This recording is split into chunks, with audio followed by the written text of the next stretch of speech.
Hey class, this week we're going to keep reading our book about Misty Copeland, and we're on chapter 3. After you watch this read aloud, be sure to check out the questions on your Google Classroom assignment and fill those out. Chapter 3, Putting in the Work. Cindy Bradley, who taught the ballet class at the Boys and Girls Club, had other plans. From the beginning, she saw Misty's talent.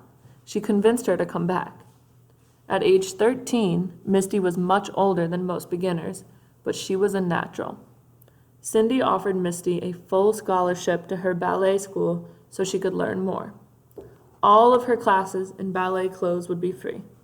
Misty's mom was so proud of her daughter for earning a chance to develop her talent. Almost every day, Misty went to Cindy's studio. The classes were grueling and required a lot of focus, but every last step, leap, and spin filled Misty with joy.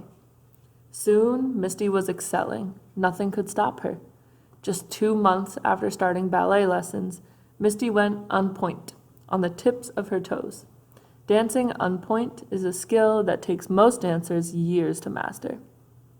Cindy told Misty she was perfect for ballet.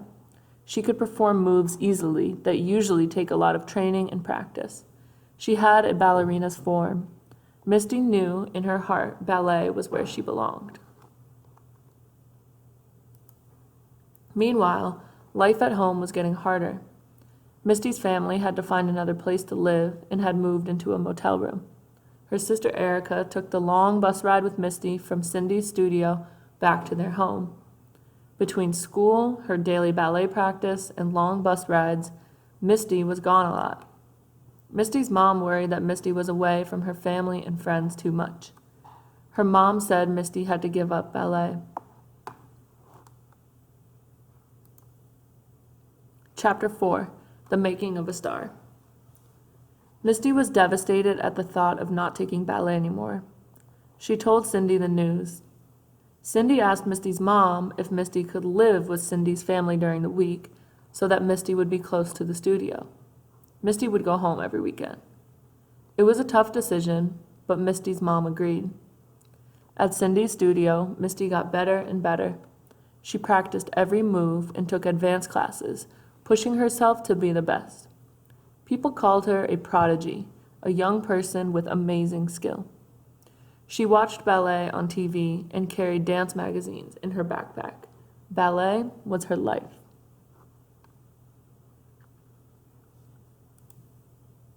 Though she loved ballet, Misty had never actually seen a live performance until Cindy took her to see Don Quixote. At just 19, the star of the show, Paloma Huera, had become a principal dancer at American Ballet Theater, ABT, in New York City. ABT was one of the top ballet companies or performing groups in the world. Misty watched Paloma and dreamed of being an ABT principal dancer too. Meanwhile, Misty's mom and siblings cheered as she dazzled audiences with her performances, like in The Nutcracker and The Chocolate Nutcracker. Becoming a great ballerina meant working long hours. Some weekends, Misty didn't have time to come home. That upset her mom. She loved Misty and wanted her to be happy and keep dancing, but felt she should be spending more time with her family. Cindy also loved her and wanted her to keep living and training with her. Misty felt torn apart. Chapter 5, City of Dreams. In time, it was decided Misty would live with her mom and siblings and go to a different ballet studio closer to home. After a while, Misty's mom got a new job and moved her family from the motel to a nice apartment. Misty worked hard at the new ballet studio and even earned an invitation to a summer program at the American Ballet Theater. Misty's dedication and talent wowed the people at ABT. The next year, after Misty graduated from high school, she moved to New York City to become a member of ABT, the same company that her idol, Paloma Herrera, danced for.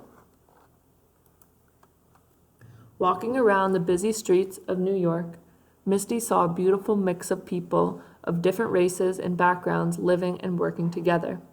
But inside ABT, she saw something else. When she was promoted at age 19 to the Corps de Ballet, a permanent member of the main ballet company, Misty was the only black woman out of dozens of dancers.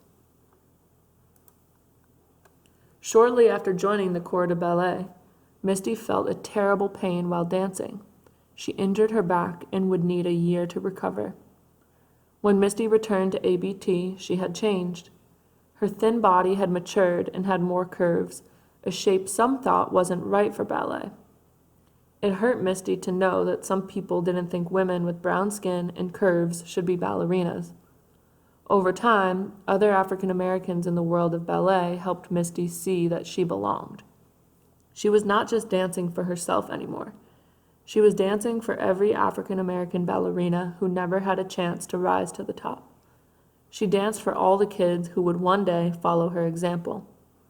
Misty found strength in them and in herself. We'll read chapter 6 next. So that was chapters 3, 4, and 5, and you can go ahead over to your Google Classroom assignment and complete those questions. Thanks. Bye.